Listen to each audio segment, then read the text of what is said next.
भरत जी हाथों में माला लेकर के जाप कर रहे थे और भरत जी के नेत्रों ने एक परिदृश्य देखा कि सामने से एक सभीत गर्भवती मृगी भागी आ रही है। सगर्भा है वो, और एक मृगराज सिंह उसके पीछे दौड़ रहा है। सभीत गर्भवती मृगी बेतहासा भागी जा रही है और मृगराज उस सभीत गर्भवती सगर्भा मृगी को खाने के लिए दौड़ रहा है। वो सगर्भा है, अपने शिशु को अपने गोद में छिपाया है। उसके पेट में एक शिशु पल रहा है, उसके आंचल में उसका एक बालक पल रहा है और मृगराज उसका पीछा कर रहा है और मृगी भागी जा रही है। अपने प्राणों की परवाह नहीं है, अपने प्राणों की चिंता नहीं है, लेकिन वो सगर्भा मृगी सोच रही है मेरे गर्भ में जो शावक है वो सुरक्षित रहना चाहिए। और वास्तव में यही है एक मातृत्व की वास्तविक अनुभूति। माँ अपने प्राणों की बाजी लगा करके, अपने प्राणों का आवाहन देकर, अपने प्राणों की आहुति देकर भी जब हमें संसार पे लाती है तो कितने संकट सहती है। और हम जब युवान होते हैं तो उसी माँ को कह देते हैं एक लाइन में, एक शब्द में, तुमने हमारे लिए किया ही क्या है। आपको पता है 9 माह 13 दिन जिस माँ ने हमें गर्भ में रखा है वो साकुशल इस धरती में हमें अवतरित करने के लिए प्राण भी संकट में डाल देती है।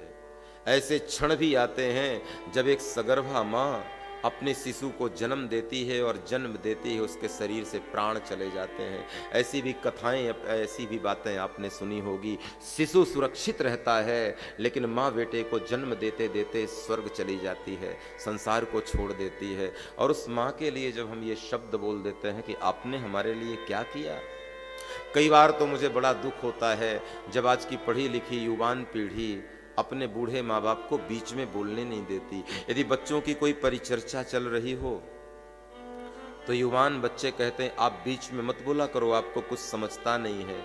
और जब कोई युवान बच्चा अपनी माँ को ये कहता है आपको कुछ समझता नहीं है, तो मुझे बड़ा आश्चर्य लगता है कि जब हम छोटे होते हैं, बिल्कुल हमारा जन्म होता है, हम बोल नहीं पाते और हम रोना शुरू करते हैं, तो दुनिया का ऐसा कोई विज्ञान नहीं है, कोई ऐसा थर्मामीटर नहीं बना, कोई ऐसी मशीन नहीं बनी है जो हमारे अंदर लगा करके बता दे कि बच्चा क्यों रो रहा है। लेकिन दुनिया का एक विज्ञान जहां समाप्त होता है वहां से मां की ममता का विज्ञान शुरू होता है।